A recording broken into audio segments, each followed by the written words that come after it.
Hello and welcome back dear students. आज हम लोग क्लास 11th के लिमिट चैप्टर के न्यूमेरिकल को डिस्कस करने जा रहे हैं। न्यूमेरिकल हमारा एनसीईआरटी का है, क्वेश्चन नंबर 30 और एक्सरसाइज है हमारा 13.1। क्वेश्चन है इफ एफ एक्स बराबर mod x plus 1 if x less than 0। Function का वैल्यू 0 है अगर एक्स का वैल्यू 0 हो, और फंक्शन हमारा मॉड एक्स माइनस 1 है एक्स ग्रेटर देन 0। सबसे पहले ये पीस वाइज फंक्शन है, क्योंकि 0 के ही रेस्पेक्ट में अगर हम लोग देखें तो 0 के लेफ्ट में फंक्शन कुछ और है, 0 के राइट में हमारा फंक्शन कुछ और है, और एग्जैक्ट 0 पे हमारा फंक्शन कुछ और है। ठीक है, तो ये हमारा पीस वाइज फंक्शन हुआ। तो क्वेश्चन हमारा कह रहा है for what values of a does limit x tends to a f x exist. तो क्वेश्चन थोड़ा सा टफ जरूर है, लग भी रहा होगा, क्योंकि यहाँ पे ए का तो कहीं जिक्र ही नहीं है और हमें limit x tends to a f x exist के बारे में पूछा जा रहा है। तो सवाल इजी है लेकिन थोड़ा सा टफ जरूर दिख रहा है। तो इस सवाल को हम लोग बाद में सॉल्व करेंगे, पहले थोड़ा सा हम लोग समझते हैं अपने क्वेश्चन को। तो हम लोग मॉडुलस फंक्शन यहाँ पर है मॉड एक्स, तो सबसे पहले मॉडुलस फंक्शन के प्रॉपर्टी को देखते हैं और इस सवाल को थोड़ा सा ईजी बनाते हैं। तो जो हमारा मॉडुलस फंक्शन का प्रॉपर्टी होता है हम लोग जानते हैं, मॉड एक्स हमारा प्लस एक्स देता है जब x greater than equal to 0 और माइनस एक्स देता है जब एक्स लेस देन 0 होता है। ठीक है, मॉडुलस फंक्शन हमें प्लस एक्स देता है जब x greater than equal to 0 और माइनस एक्स देता है जब एक्स लेस देन 0 होता है। तो ये मॉडुलस फंक्शन का प्रॉपर्टी हम लोग यहाँ यूज करेंगे और अपने फंक्शन को थोड़ा सा छोटा बनाएंगे, या अपने फंक्शन जो अभी टफ दिख रहा है क्वेश्चन उसको थोड़ा सा इजी बनाएंगे। तो यहाँ पे कंडीशन दिया हुआ है मॉड एक्स प्लस 1 है जब एक्स लेस देन 0, और हम लोग जानते हैं एक्स लेस देन 0 के लिए जो मॉड फंक्शन होता है वो निगेटिव एक्स देता है। तो एक्स लेस देन 0 के लिए जो हमारा मॉड फंक्शन है ऊपर वाला, तो वो माइनस एक्स प्लस 1 हो जाएगा जब एक्स लेस देन 0 हुआ। 0 पे तो ये 0 दिया ही है, इसका कोई बात ही नहीं है। और मॉडुलस फंक्शन हमें पॉजिटिव वैल्यू देता है जब एक्स 0 या 0 से बड़ा हो। तो यहाँ कंडीशन हमको 0 से बड़ा है, तो इसका मतलब ये जो मॉडुलस फंक्शन खुलेगा वो प्लस एक्स में खुलेगा। तो ये मॉडुलस फंक्शन प्लस एक्स और यहाँ पे पहले से माइनस 1 था, एक्स ग्रेटर देन 0। तो अब थोड़ा सा ये क्वेश्चन जरूर थोड़ा इजी दिख रहा होगा कि पहले मॉडुलस फंक्शन था, अब मॉडुलस फंक्शन को हम लोग ओपन किए, क्योंकि यहाँ एक्स लेस देन 0 दिया हुआ था कंडीशन। एक्स लेस देन 0 के लिए मॉडुलस फंक्शन हमें निगेटिव एक्स में खुलेगा, तो मॉड एक्स हमारा यहाँ से निगेटिव एक्स में खुला। तो ये हमारा क्वेश्चन थोड़ा सा इजी दिखने लगा। ठीक है, अब यहाँ पे कह रहा है कि for what values of a does limit x tends to a f x exist. मतलब ए का कौन सा मान होगा जिस पर अगर हम लोग लिमिटिंग वैल्यू निकाले फंक्शन का तो वो एग्जिस्ट करेगा। तो सवाल अभी भी थोड़ा सा टफ है और सवाल को हम लोग सॉर्ट करेंगे, इजी करेंगे। तो इस चीज को सबसे पहले आप लोग लिख लीजिए वीडियो को रोककर, ताकि हम लोग इसको मिटा करके अपने जगह को थोड़ा सा बढ़ा लें। तो हम इसको सबसे पहले मिटाते हैं,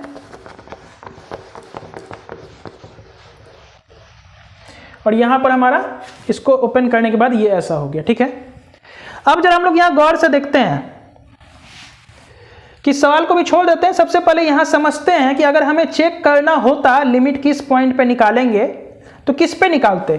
तो जाहिर सी बात है 0 के अबाउट ही फंक्शन हमारा चेंज हो रहा है, मतलब 0 ही क्रिटिकल पॉइंट है, उसी के अबाउट हमें लिमिट चेक करना पड़ता।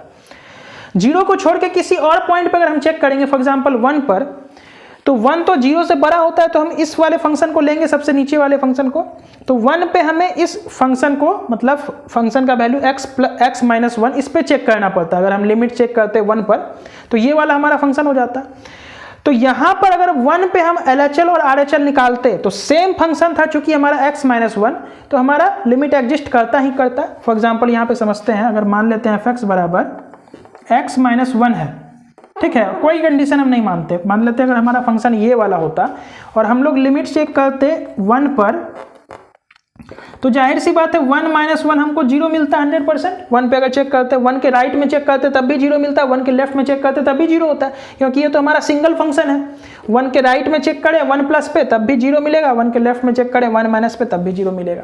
उसी प्रकार माइनस 1 पे अगर चेक करते तो ऊपर वाला फंक्शन में हमें चेक करना पड़ता है, क्योंकि माइनस 1 हम लोग इसी फंक्शन में डाल सकते हैं, ऊपर वाले फंक्शन में। तो उसमें भी अगर हम लोग LHL निकालते, RHL निकालते, मतलब माइनस 1 के लेफ्ट में और माइनस 1 के राइट में, तब भी हमारा सेम वैल्यू आता। माइनस 1 पे चेक करते लेफ्ट में तब भी माइनस 2 आता है, यहाँ पे राइट में चेक करते तब भी माइनस 2 आता, क्योंकि माइनस 1 डालते, सॉरी प्लस 2 आता। माइनस 1 अगर पे चेक करना रहता है तो माइनस 1 पे यहाँ डालते क्या होता, माइनस माइनस प्लस 1 और प्लस 1 2 आता। तो मतलब -1 के लेफ्ट में देखते तब भी 2, राइट में देखते तब भी 2, यानी कि लिमिट -1 पे भी एग्जिस्ट करेगा, 1 पे भी एग्जिस्ट करेगा। मतलब किसी भी वैल्यू पर अगर हम लोग चेक करें, जैसे अगर हम लोग -1 पे चेक करना चाहते हैं तो उस पर भी करके देख लेते हैं। -1 पे अगर हमें चेक करना है तो फंक्शन हमारा ऊपर वाला हो जाएगा limit x tends to -1 fx। तो जब हमारा लिमिट x टेंड्स टू -1 है, फंक्शन हमारा -x + 1 है, तो यहाँ पे अगर हम लोग -1 रखेंगे तो -1 + 2 हो जाएगा हमारा, -1 + 2 हो जाएगा हमारा। क्योंकि अब देखिए सीधा सा बात है, सिंगल फंक्शन है हमारा, तो लेफ्ट हैंड लिमिट निकालेंगे, राइट हैंड लिमिट निकालेंगे तो 100% हमारा आंसर सेम ही आएगा, क्योंकि -1 के लेफ्ट में देखेंगे तब भी आंसर 2 आएगा, -1 के राइट में देखेंगे, क्योंकि सिंगल फंक्शन है, हर बार वही फंक्शन हमें यूज करना पड़ेगा, तो सेम आंसर हमारा 2 आएगा। इसका मतलब लिमिट x टेंड्स टू -1 पे भी हमारा लिमिट एग्जिस्ट करेगा, लिमिट x टेंड्स टू 1 पे भी हमारा लिमिट एग्जिस्ट करेगा। तो मतलब किसी भी पॉइंट पर हम लोग चेक करें, 1 पे, 2 पे, 3 पे, किसी भी पॉइंट पर, तो हमारा लिमिट एग्जिस्ट करेगा। सिर्फ और सिर्फ एक पॉइंट ऐसा होगा 0, जिसके अबाउट हमारा फंक्शन का बिहेवियर चेंज हो रहा है। 0 हमारा क्रिटिकल पॉइंट है यहाँ पर, मतलब 0 के लेफ्ट में फंक्शन कुछ और है, 0 के राइट में फंक्शन हमारा कुछ और है। तो हमें 0 पे चेक करना पड़ेगा कि 0 पर लिमिट एग्जिस्ट कर रहा है या नहीं कर रहा है, क्योंकि 0 के अलावा किसी और पॉइंट पे अगर हम चेक करें, 1 पे, 2 पे, 3 पे, 4 पे, -1 -2, तो लिमिट हमारा एग्जिस्ट करेगा ही करेगा। क्योंकि ऐसे भी समझ सकते हैं, 0 के लेफ्ट में अगर हम लोग देखें इस वाले फंक्शन को -x + 1, तो ये हमारा सिंपल पॉलिनोमियल फंक्शन है, और पॉलिनोमियल फंक्शन में किसी भी पॉइंट पर अगर हम लोग लिमिट चेक करेंगे तो वो हमारा एग्जिस्ट करता ही करता है। किसी पॉइंट पे करें, -2 पे करें तो लिमिट एग्जिस्ट करेगा ही करेगा, क्योंकि पॉलिनोमियल फंक्शन है। उसी प्रकार 3 पे अगर हम लोग लिमिट चेक करना चाहें तो ये वाला इक्वेशन यूज करना पड़ेगा। तो 3 के लेफ्ट में देखेंगे तो वही वैल्यू आएगा, 2 आएगा, 3 के राइट में देखेंगे तब भी हमारा आंसर 2 ही आएगा। तो 3 पे भी लिमिट एग्जिस्ट करेगा, क्यों? क्योंकि एक पॉलिनोमियल फंक्शन है। पॉलिनोमियल फंक्शन में अगर हम लोग लिमिट चेक करते हैं किसी भी पॉइंट पर तो लिमिट एग्जिस्ट करेगा ही करेगा, अगर वो सेम फंक्शन है। 3 के अबाउट तो फंक्शन हमारा चेंज नहीं हो रहा है, 3 के अबाउट तो एक ही फंक्शन है, तो वहां पे हमारा लिमिट एग्जिस्ट करेगा। सिर्फ और सिर्फ हमें 0 के अबाउट चेक करना पड़ेगा, क्योंकि 0 हमारा क्रिटिकल पॉइंट है यहाँ पर। तो हम लोग 0 के अबाउट चेक करेंगे, सबसे पहले लिमिट 0 के अबाउट लिमिट चेक कर लेंगे, फिर हम देखते हैं लिमिट एग्जिस्ट करता है या नहीं करता। तो फिर अब हम लोग इस यहाँ सवाल पर आएंगे कि ये सवाल कह क्या रहा है। तो चलिए सबसे पहले हम लोग 0 पर चेक करते हैं लिमिट को। तो 0 पे हमें LHL RHL दोनों निकालना पड़ेगा। क्यों? क्योंकि 0 के लेफ्ट में फंक्शन हमारा कुछ और है, 0 के राइट में फंक्शन हमारा कुछ और है।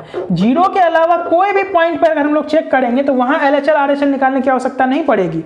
0 के राइट में कोई भी वैल्यू लेंगे, जैसे 1 या 2 पे चेक करेंगे तो वहां LHL RHL निकालने की कोई जरूरत नहीं है, क्योंकि हमारा एक ही फंक्शन है। 0 के राइट में तो यही फंक्शन हर जगह होगा। 0 के लेफ्ट में -1 -2 किसी भी चेक करेंगे किसी भी पॉइंट पर तो हमारा एक ही फंक्शन मिलेगा, तो उस पर LHL RHL सेम आएगा, तो चेक करने की आवश्यकता नहीं है। लेकिन 0 पर, 0 के लेफ्ट में ये हमारा फंक्शन है, 0 के राइट में ये है हमारा फंक्शन, तो वहां पे LHL RHL दोनों चेक करना पड़ेगा। तो हम लोग करते हैं चेक एट x = 0 पर LHL निकालेंगे, limit x tends to 0 -fx। ये सिंबल को देखें, LHL के लिए 0 माइनस होता है, तो limit x tends to 0 minus, function हमारा कौन सा हो जाएगा लेफ्ट में, -x + 1। अब सिंपल पॉलिनोमियल फंक्शन है, जहां x 0 है वो हम लोग x के जगह पे पुट कर देंगे तो हमारा आंसर आ जाएगा 1। चूंकि 1 एक फाइनाइट नंबर है तो यही हमारा LHL का आंसर हो गया। 1 यहाँ पे जैसे पुट करेंगे हम लोग 0 पुट करेंगे। लिमिट में हम लोग करते क्या है, ये जो x जिस भी नंबर को टेंड करता है वो हम लोग x के जगह पे रख देते हैं। आंसर अगर फाइनाइट आता है तो वही हमारा आंसर होता है। अगर यहाँ 0/0 फॉर्म आ जाता है, कोई भी इंडिटरमिनेट फॉर्म आ जाता है, तो आगे हम लोग सॉल्व करते हैं उसको। तो यहाँ पे फाइनाइट नंबर है तो आगे हमें सॉल्व करने की कोई आवश्यकता नहीं है। अब हम लोग RHL निकालेंगे तो लिमिट x टेंड्स टू 0+ पे निकालेंगे fx। तो अब हमारा जो फंक्शन होगा 0+ पे वो नीचे वाला फंक्शन है हमारा, तो नीचे वाला फंक्शन है वो हमारा x -1 है। तो जैसे ही 0 रखेंगे तो इसका आंसर आया -1। ठीक है, करके भी आप लोग देख सकते हैं। जैसे यहाँ 0 के लेफ्ट में चेक किए थे तो 1 आएगा, क्योंकि यहाँ जैसे 0 पुट करेंगे तो 1 आ जाएगा। 0 के राइट में चेक करेंगे तो जैसे 0 रखेंगे तो -1 आएगा, यानी कि LHL हमारा 1 आ रहा है, RHL -1 आ रहा है। तो यहीं से स्पष्ट है कि left hand limit is not equal to right hand limit, मतलब 0 पर लिमिट एग्जिस्ट नहीं कर रहा है। उसके अलावा आप किसी भी पॉइंट पे चेक कीजिएगा, 1 पे, 2 पे, 3 पे, तो वो लिमिट एग्जिस्ट करेगा ही करेगा, क्योंकि वो पॉलिनोमियल फंक्शन होता है। यहाँ पे तो जीरो के अबाउट फंक्शन चेंज कर रहा था, पीस वाइज फंक्शन था, और हम लोग जीरो पे जैसे चेक किए तो लिमिट एग्जिस्ट नहीं कर रहा है। उसके अलावा किसी भी पॉइंट पे आप करके देखिएगा लिमिट एग्जिस्ट करेगा। पॉलिनोमियल फंक्शन है, 2 पे निकालेंगे तो 2 के लेफ्ट में भी हमारा आंसर 1 आएगा, 2 के राइट में भी आंसर हमारा 1 आएगा, तो हमारा लिमिट एग्जिस्ट करेगा। तो अब हमारा क्वेश्चन पढ़ते हैं और अब हमें समझ में आएगा। कह रहा for what values of a does limit x tends to a f(x) exist, मतलब a के किस किस वैल्यूज के लिए हमारा लिमिट एग्जिस्ट करेगा। तो जाहिर सी बात है जीरो पे लिमिट एग्जिस्ट नहीं कर रहा है, और हम लोग देख रहे हैं जीरो के अलावा किसी भी पॉइंट पे लिमिट एग्जिस्ट कर रहा है, तो बस एक ही स्टेटमेंट हम लोग लिखेंगे कि ये जो limit x tends to a है वो एग्जिस्ट करेगा हर पॉइंट पे एक्सेप्ट जीरो पर। जीरो पे लिमिट एग्जिस्ट नहीं कर रहा है, हम लोग देख रहे हैं जीरो पर लिमिट एग्जिस्ट नहीं कर रहा, लेकिन जीरो के अलावा कोई भी पॉइंट लेंगे तो वहां पर लिमिट एग्जिस्ट करेगा। तो इसको आप लोग लिख लीजिए पहले, तो हम मिटा कर उस स्टेटमेंट को यहाँ पर लिखेंगे। तो वीडियो को पॉज करके इस चीज को आप लोग नोट कर लीजिए। तो इसको मिटा देते हैं फिलहाल। तो हम लोग देख लिए कि जीरो पर लिमिट एग्जिस्ट नहीं कर रहा, उसके अलावा किसी भी पॉइंट पर अगर हम लोग चेक करें तो लिमिट एग्जिस्ट करेगा। तो इसका मतलब ये हुआ कि a का जो वैल्यू है जीरो को छोड़कर हर पॉइंट पर लिमिट एग्जिस्ट करेगा। तो लिखेंगे limit will exist for all values of a except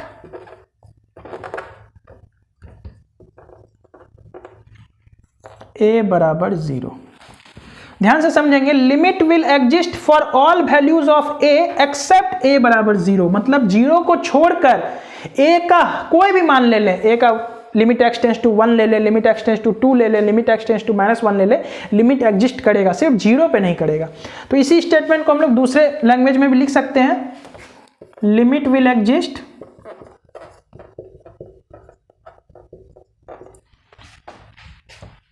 for a belongs to r-0। क्या ये स्टेटमेंट लिखना सही होगा? a belongs to all real number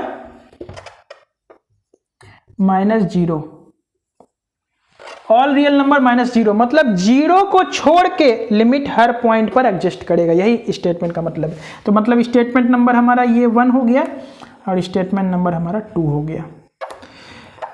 ऐसे भी लिख सकते हैं, limit will exist for all values of a except a बराबर 0, जीरो पे एग्जिस्ट नहीं कर रहा है लिमिट। उसी स्टेटमेंट को हम लोग दूसरे लैंग्वेज में लिख लिए, limit will exist for all a belongs to r-0, मतलब रियल नंबर, जो रियल नंबर का जो लाइन होगा उस पर जीरो को छोड़ के हर पॉइंट पे हमारा लिमिट एग्जिस्ट करेगा। 1 पे 2 पे किसी भी पॉइंट पे निकालेंगे तो लिमिट हमारा एग्जिस्ट करेगा। तो ये हमारा क्वेश्चन था, एनसीईआरटी का अच्छा सवाल था। थोड़े ध्यान से आप लोग समझिएगा कि सिर्फ और सिर्फ जीरो पे एग्जिस्ट नहीं कर रहा है, बाकी सभी पॉइंट पे एग्जिस्ट करेगा। तो वही हमें पूछ रहा था कि कौन से वैल्यू के लिए लिमिट एग्जिस्ट करेगा, तो मतलब जीरो को छोड़ के हर पॉइंट पे लिमिट एग्जिस्ट करेगा। तो आज का लेक्चर बस हमारा यहीं तक। Thank you.